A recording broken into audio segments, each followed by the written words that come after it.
अस्सलाम वालेकुम बच्चे, मैं उम्मीद करता हूँ कि आप लोग खैरियत आफियत के साथ होंगे। अल्लाह ताला हम सबको अपने हिफ्ज़ व ईमान में रखे। आज हम लोग 10th क्लास केमिस्ट्री का सेकंड जो लेक्चर है इसे पढ़ने जा रहे हैं। हम लोग आज डायनामिक इक्विलिब्रियम में कुछ इंपॉर्टेंट टर्म्स को डिस्कस करेंगे और वो इंपॉर्टेंट जो टर्म्स हैं उसमें हम लोग आज पढ़ने जा रहे हैं केमिकल इक्विलिब्रियम, जिसके अंदर हम इसकी दोनों टाइप्स को डिस्कस करेंगे जो कि स्टैटिक इक्विलिब्रियम और डायनामिक इक्विलिब्रियम है। इसके साथ साथ हम डिफरेंस देखेंगे फॉरवर्ड और रिवर्स रिएक्शन के दरमियान के फॉरवर्ड और रिवर्स रिएक्शन जो है उसका क्या डिफरेंस होगा। और इसके बाद हम लोग डिस्कस करेंगे कैरेक्टरिस्टिक्स ऑफ डायनामिक इक्विलिब्रियम के डायनामिक इक्विलिब्रियम की क्या कैरेक्टरिस्टिक्स हैं। ये क्वेश्चन बोर्ड में कैसे आते हैं, इनको कैसे करना होगा, आपको बोर्ड में ये क्वेश्चन किस पॉइंट ऑफ व्यू से पूछेगा, ये सब कुछ आज हम इस लेक्चर में डिस्कस करेंगे। तो आपने इस लेक्चर को एंड तक देखना है और इसके एंड पर हम लोग सारा डिस्कस करेंगे कि ये बोर्ड में क्वेश्चंस कैसे आए हुए हैं। तो आइए चलते हैं अपने नेक्स्ट टॉपिक की तरफ, लेकिन उससे पहले इस वीडियो को लाइक जरूर कीजिएगा, अपने फ्रेंड्स के साथ इसको शेयर कीजिएगा और हमें कमेंट सेक्शन के अंदर रिस्पॉन्स दे दिया करें ताकि हमें आइडिया हो जाए कि अगर आपको कोई कंफ्यूजन है, कोई मसला है तो कमेंट सेक्शन में लाजमी तौर पर पूछा करें। तो आइए जरा हम पढ़ते हैं केमिकल इक्विलिब्रियम स्टेट के बारे में। तो जी बच्चे, केमिकल इक्विलिब्रियम स्टेट याद रखिएगा कि ये जो वर्ड है इक्विलिब्रियम, जब भी ये वर्ड इक्विलिब्रियम हम सुनते हैं तो इसका एक ही मतलब हमारे ज़हन में आता है और वो है बैलेंस। ठीक है, इक्विलिब्रियम का मतलब है बैलेंस होना। अब बैलेंस मींस हम क्या कह सकते हैं, बैलेंस से हम क्या मुराद ले सकते हैं, तो बैलेंस से मुराद ये होता है कि कोई चेंज ना आए। ठीक है, जैसे आप अपनी स्क्रीन के ऊपर दो पिक्चर्स देख रहे हैं तो इनमें अब कोई चेंज नहीं आ रहा, ये अपनी जगह पर बिल्कुल फिक्स हो चुके हुए हैं, स्टैटिक हो चुके हुए हैं। मींस कि ये इक्विलिब्रियम है। इक्विलिब्रियम का मतलब है एक बैलेंस। बैलेंस मैं फिर बता दूं कि इसका मतलब यहां पर नो चेंज होगा। ठीक है, तो हम लोग जरा अब इसको स्टार्ट करते हैं। तो इक्विलिब्रियम का मतलब बैलेंस है, तो वो वर्ड यूज कर रहा है केमिकल इक्विलिब्रियम। आइए जब हम इसमें केमिकल इक्विलिब्रियम स्टेट को समझते हैं तो केमिकल इक्विलिब्रियम की जो स्टेट की डेफिनेशन है वो आपसे क्या कह रहा है। इस डेफिनेशन में वो आपसे दो पॉइंट डिस्कस करेगा। एक पॉइंट वो क्या है, वो कहता है कि when the rate of forward reaction is the same as the rate of reverse reaction, means कि जब फॉरवर्ड और रिवर्स रिएक्शन का रेट सेम हो गया। नंबर 2, अब उसमें क्या है, composition of reaction mixture remains constant. Reaction mixture मतलब रिएक्टेंट्स और प्रोडक्ट्स जो है वो अब कांस्टेंट रहेंगे, उनमें कोई चेंज नहीं आएगा। This is called chemical equilibrium state. हम इसे केमिकल इक्विलिब्रियम स्टेट का नाम देंगे। इसकी दो टाइप्स हैं जो हम लोग आगे डिस्कस करते हैं, लेकिन मैं पहले आपको ये थोड़ा सा एक्सप्लेन कर दूं ये चीज के फॉरवर्ड और रिवर्स रिएक्शन और फिर ये कैसे सेम होगा। इसके लिए आप अपनी स्क्रीन के ऊपर एक पिक्चर देख रहे होंगे जिसमें एक फ्लास्क ली गई है और उसमें पानी भर दिया हुआ है। ठीक है, कि there is a flask and there is a water in flask, और फ्लास्क को बंद किया हुआ है। अब अगर मैं इस फ्लास्क को हीट करना शुरू करता हूँ, ठीक है, तो क्या होगा कि पानी जो है वो वेपर्स में चेंज होना शुरू हो जाएगा। जैसे जैसे उसके वेपर्स बनेंगे हम इस फिनोमिना को एवेपोरेशन कहते हैं। This phenomena is called evaporation.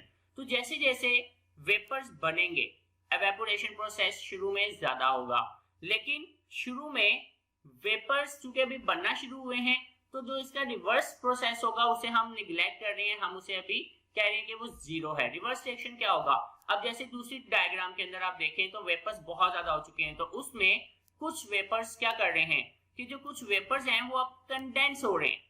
Condense का मतलब यह है कि वो वेपर्स फिर से ठंडे होकर, कूल होकर वो फिर से क्या बन रहे हैं, वाटर में कन्वर्ट हो रहे हैं। जैसे आप अपनी दूसरी पिक्चर में एक बोल्ड होते हुए देख रहे होंगे। ठीक है, तो इसके अंदर वो क्या कर रहा है कि ये जो फिनोमिना है ये कंडेंसेशन है, क्योंकि वेपर्स फिर से क्या बन रहे हैं, लिक्विड फॉर्म में आ रहे हैं। तो दिस इज कॉल्ड कंडेंसेशन। अब देखिए शुरू में कंडेंसेशन नहीं थी, क्यों, क्योंकि शुरू में वेपर्स नहीं थे।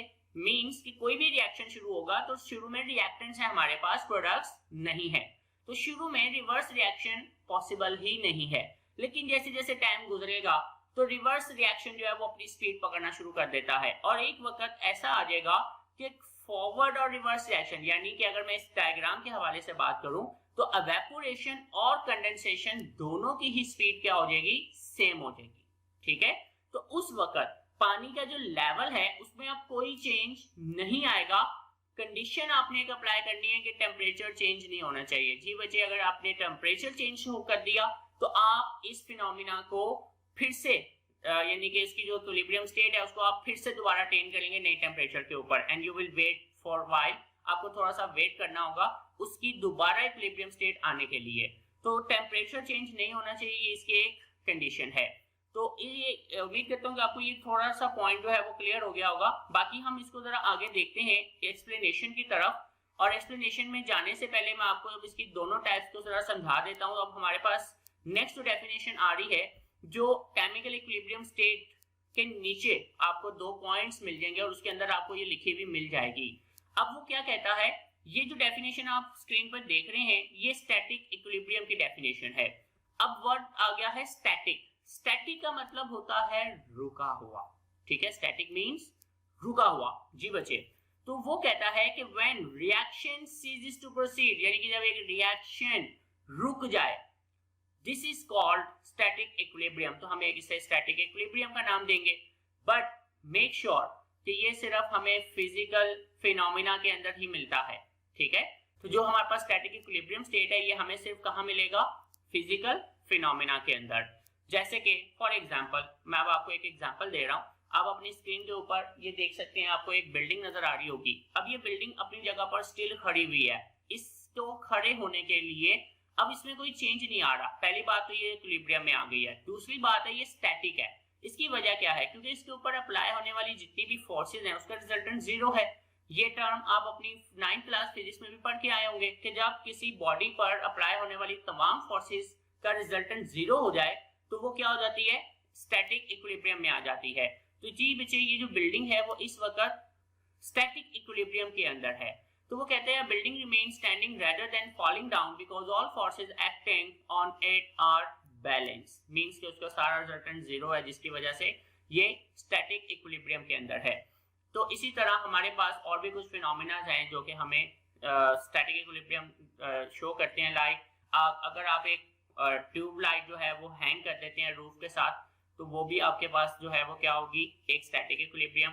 जो फैन जो है वो रूफ के साथ अटैच होता है वो भी इस वक्त स्टैटिक इक्विलिब्रियम में आ जाता है, क्योंकि जितनी उसको ग्रेविटी खींच रही है उतनी ही उसको ऊपर से टेंशन अप्लाई हो रही होती है। ये फिजिक्स की टर्म्स हैं। तो ये सारे स्टैटिक इक्विलिब्रियम में आ जाती हैं और ये सिर्फ फिजिकल फिनोमिना में हमें मिलती हैं। अब हम लोग नेक्स्ट देखते हैं। जो नेक्स्ट हमारे पास आ गया है वो है केमिकल इक्विलिब्रियम में डायनामिक इक्विलिब्रियम स्टेट क्या होगी। इसकी डेफिनेशन आपको बिल्कुल नीचे उसका जो सेकंड पॉइंट है उसके अंदर मिल जाएगी। अब हम लोग इसको जरा समझते हैं कि ये डेफिनेशन है क्या।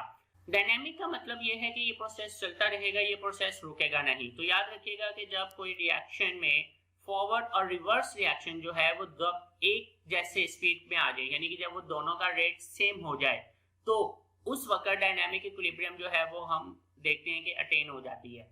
क्या मतलब है इसका, इसकी डेफिनेशन पहले मैं आपको बता देता हूँ। इसकी डेफिनेशन में वो क्या कह रहा है, वो ये कह रहा है when reaction does not stop, कि जब एक रिएक्शन ना रुके, and the forward and reverse reactions become equal to each other, यानी कि जो रेट है फॉरवर्ड और रिवर्स रिएक्शन का वो एक दूसरे के इक्वल आ जाए, taking place in opposite direction, और वो ऑपोजिट डायरेक्शन में जो है वो कंप्लीट हो रहे हो, तो हम इसे डायनामिक इक्विलिब्रियम स्टेट का नाम देंगे।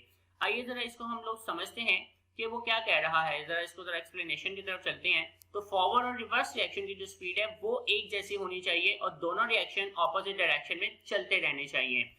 तो इसकी अब एक्सप्लेनेशन जो है वो आपको उसी के नीचे एक पैराग्राफ के अंदर नजर आ रही होगी, ठीक है। ये जब हम जरा इसकी एक्सप्लेनेशन को देखते हैं ताकि हमारा ये जो कॉन्सेप्ट है वो और क्लियर हो जाए, तो वो कहता है कि in reversible reaction dynamic equilibrium established before the completion of reaction. जी बच्चे, कोई भी रिवर्सिबल रिएक्शन है वो आपने पढ़ा कि वो कंप्लीट नहीं होता, ठीक है। उसकी वजह क्या है, क्योंकि फॉरवर्ड और रिवर्स रिएक्शन एक जैसे हो जाते हैं, फिर वो रिएक्शन कभी भी कंप्लीट नहीं होता। तो डायनामिक इक्विलिब्रियम जो है वो सिर्फ आपको कहां पर मिलेगी, एक रिवर्सिबल रिएक्शन के अंदर, और वो भी रिएक्शन के कंप्लीट होने से पहले। मींस के रिएक्शन जो है वो अभी 10% स्टार्ट कंप्लीट हुआ, डायनामिक इक्विलिब्रियम आ सकती है। इसी तरह अगर रिएक्शन जो है वो 50% पे कंप्लीट हो जाए या 60%, तो डायनामिक इक्विलिब्रियम आ सकती है। ये भी हो सकता है कि रिएक्शन 90% कंप्लीट हो जाए और डायनामिक इक्विलिब्रियम को अचीव कर ले। मेक श्योर कि रिएक्शन 100% कंप्लीट नहीं होगा, तो ये बात आपने ध्यान में रखनी है। अब इसके बाद नेक्स्ट देखते हैं। तो शुरू में हमारे पास चूंकि कोई भी रिएक्शन है तो उसमें रिएक्टेंट्स हमारे पास शुरू में 100% होते हैं, तो उसका फॉरवर्ड रिएक्शन जो है वो जारी बात है शुरू में बहुत ज्यादा हाई होगा, और रिवर्स रिएक्शन जो है वो जारी बात है शुरू में बहुत ज्यादा स्लो डाउन होगा। इसकी वजह क्या है? इसकी वजह यह है कि शुरू में प्रोडक्ट्स हमारे पास है ही नहीं। जब प्रोडक्ट्स ही नहीं है तो जारी बात है कि प्रोडक्ट्स ना होने की वजह से हम रिवर्स रिएक्शन को निगलेक्ट कर देते हैं। हम समझते हैं कि ये इस वक्त जीरो है। तो शुरू में फॉरवर्ड रिएक्शन जो है वो हाई होगा, रिवर्स रिएक्शन स्लो होगा। जैसे आप अपनी स्क्रीन के ऊपर एक ग्राफ देख पा रहे होंगे, तो इस ग्राफ के अंदर वो आपको अब क्या कहना चाह रहा है? वो आपसे ये कहना चाह रहा है कि शुरू में जो टाइम है उसमें फॉरवर्ड रिएक्शन हाई है और रिवर्स रिएक्शन स्लो है। जैसे आपको ग्राफ के ऊपर दो ये सर्कल नजर आ रहे हैं, इन सर्कल के ऊपर आप देखेंगे फॉरवर्ड रिएक्शन बहुत ज्यादा स्पीड में है और रिवर्स रिएक्शन जीरो पे है। लेकिन जैसे जैसे रिएक्शन स्टार्ट होगा, टाइम गुजरेगा, तो क्या है कि फॉरवर्ड रिएक्शन की जो स्पीड है वो स्लो होती जाएगी, क्योंकि रिएक्टेंट्स जो हैं उनकी अमाउंट कम होगी और प्रोडक्ट्स जो है उनकी अमाउंट चूंकि बढ़ चुकी है, तो रिवर्स रिएक्शन जो उसकी स्पीड बढ़ेगी। तो हम अगर देखें तो फिर ये दोनों रिएक्शन एक वक्त आएगा कि एक टेम्परेचर पर एक ही स्पीड में आ जाएंगे, यानी कि जितना स्पीड फॉरवर्ड रिएक्शन की होगी उतनी ही स्पीड रिवर्स रिएक्शन की आ जाएगी। इस स्टेट को हम नाम देंगे डायनामिक इक्विलिब्रियम। तो वो ये कह रहा है कि at equilibrium state rates of forward and reverse reaction become equal. तो जब वो सेम आ जाते हैं तो फिर वो डायनामिक इक्विलिब्रियम स्टेट कहलाएगी। अब जरा इसको हम एक एग्जांपल की मदद से भी समझ लेते हैं ताकि हमारा ये जो कॉन्सेप्ट है वो और क्लियर हो जाए। एग्जांपल जो है वो हम लोग सेम ले रहे हैं हाइड्रोजन आयोडीन की। तो हमने ये एग्जांपल को पहले भी डिस्कस कर लिया हुआ है, वो एग्जांपल आपको बिल्कुल दोबारा उसी एक्सप्लेनेशन के नीचे मिल जाएगी। तो जरा देखते हैं वो अब आपसे क्या कह रहा है। तो एग्जांपल में वो आपसे कहता है कि in the reaction between hydrogen and iodine vapours, के जब आप हाइड्रोजन और आयोडीन वेपर्स के दरमियान एक रिएक्शन करवाएंगे तो some of the molecules react with each other to give hydrogen iodide। तो उनमें से कुछ मॉलिक्यूल्स मिलकर हाइड्रोजन आयोडाइड बनाना शुरू कर देते हैं। जैसे कि एक इक्वेशन आप देख पा रहे होंगे कि hydrogen and iodine react with each other to make hydrogen iodide. लेकिन क्योंकि आप फ्लास्क बंद है, आप हीट भी कर रहे हैं, तो वही हाइड्रोजन आयोडाइड फिर से ब्रेक होकर क्या बनाना शुरू कर देगा? रिएक्टेंट्स, यानी हाइड्रोजन और iodine. So at the same time, some of the hydrogen iodide molecule decomposes back to hydrogen and iodine। तो इसमें क्या हुआ कि हाइड्रोजन आयोडाइड जो है वो फिर से हाइड्रोजन और आयोडीन में चेंज हो रहा है। तो मैं कह सकता हूँ कि ये इसका रिवर्स रिएक्शन है। तो इस रिवर्स रिएक्शन में अब आप देख सकते हैं कि शुरू में आपके पास सिर्फ क्या है? रिएक्टेंट्स। लेकिन टाइम गुजरने के साथ साथ आपके पास इसमें प्रोडक्ट्स की अमाउंट बढ़ेगी और रिएक्टेंट्स की अमाउंट कम होती जाएगी, जिसकी वजह से आप डायनामिक इक्विलिब्रियम को अचीव करेंगे बिफोर कंप्लीशन ऑफ रिएक्शन। जैसे कि अब अगर आप यही चीज अगर आप देखें, आपकी स्क्रीन के ऊपर आपको नजर आ रही होगी, वो कहता है कि in the beginning the concentration of reactant is higher, कि शुरू में रिएक्टेंट्स की जो कंसंट्रेशन है वो बहुत ज्यादा है, देन दैट ऑफ प्रोडक्ट्स की निस्बत, यानी प्रोडक्ट्स तो जीरो है। The rate of forward reaction is faster than the reverse reaction. तो फॉरवर्ड रिएक्शन का जो रेट है, जो स्पीड है, वो बहुत ज्यादा होगी as compared to reverse reaction. तो इस स्टेट को अगर हम देखें तो शुरू में आपके पास हाइड्रोजन आयोडाइड रिएक्टेंट्स हैं, आप देख सकते हैं फॉरवर्ड रिएक्शन बहुत ज्यादा स्पीड में है, ठीक है। और दूसरी तरफ जो आपके पास हाइड्रोजन आयोडाइड है उसके अंदर आप देख सकते हैं कि वो ना होने के बराबर है, क्योंकि अभी तो रिएक्शन शुरू हुआ, reactants will combine to make products बनाना शुरू कर रहे हैं। तो हाइड्रोजन आयोडाइड की कंसंट्रेशन बिल्कुल जीरो पे है, ठीक है। तो क्या होगा कि जैसे जैसे टाइम गुजरेगा रिएक्टेंट्स की अमाउंट जो है वो कम होना शुरू हो जाती है, प्रोडक्ट्स की अमाउंट बढ़ना शुरू हो जाती है। तो एक वक्त ऐसा आएगा कि दोनों रिएक्शन जो है वो एक ही रेट पे आ जाते हैं। जैसे वो कहता है रिएक्शन प्रोसीड्स कि जब रिएक्शन शुरू होगा the concentration of reactants will gradually decrease while that of the products will increase। कि भाई reactants की अमाउंट कम हो रही है, प्रोडक्ट्स की अमाउंट बढ़ रही है। Consequently the rate of forward reaction will go on decreasing, और जो forward reaction है वो slow down होता जा रहा है, and reverse reaction will go on increasing, और reverse reaction जो है वो बढ़ता जा रहा है, and ultimately two rates will become equal to each other, और दोनों की स्पीड एक जैसी हो जाएगी। जैसे अब आप अपने ग्राफ में देख सकते हैं कि फॉरवर्ड रिएक्शन स्लो हो रहा है, रिवर्स रिएक्शन बढ़ रहा है, और दोनों की स्पीड जो है वो फाइनली जब एक जैसी हो जाएगी तो हम इसे डायनामिक इक्विलिब्रियम कहेंगे, और रिएक्शन के कंप्लीट होने से पहले ये अचीव हो जाती है, और हम इसे रिवर्सिबल रिएक्शन की फॉर्म में रिप्रेजेंट करेंगे, क्योंकि फॉरवर्ड और रिवर्स रिएक्शन दोनों चल रहे हैं, तो इसलिए इसको रिवर्सिबल रिएक्शन में ही हम उसको शो करते हैं। अब हम लोग जरा देखते हैं कि हमारे पास जो नेक्स्ट है टॉपिक वो है फॉरवर्ड और रिवर्स रिएक्शन में डिफरेंस। जी बच्चे, ये बहुत ही इंपॉर्टेंट शॉर्ट क्वेश्चन है कि क्या डिफरेंस आता है फॉरवर्ड और रिवर्स रिएक्शन के दरमियान में। आपको आपकी बुक के ऊपर एक टेबल मिलेगा जिसके अंदर ये सारे कैरेक्टरिस्टिक्स जो हैं वो आपको लिखे हुए मिल जाएंगे at the top of page के बिल्कुल टॉप के ऊपर।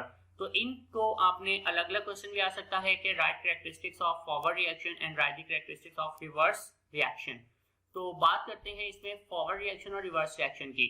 तो एक एक पॉइंट को मैं यहाँ पे डिस्कस कर रहा हूँ। तो सबसे पहले हम देखते हैं फॉरवर्ड रिएक्शन। तो वो कहता है कि फॉरवर्ड रिएक्शन में क्या होता है कि reactants react to form products.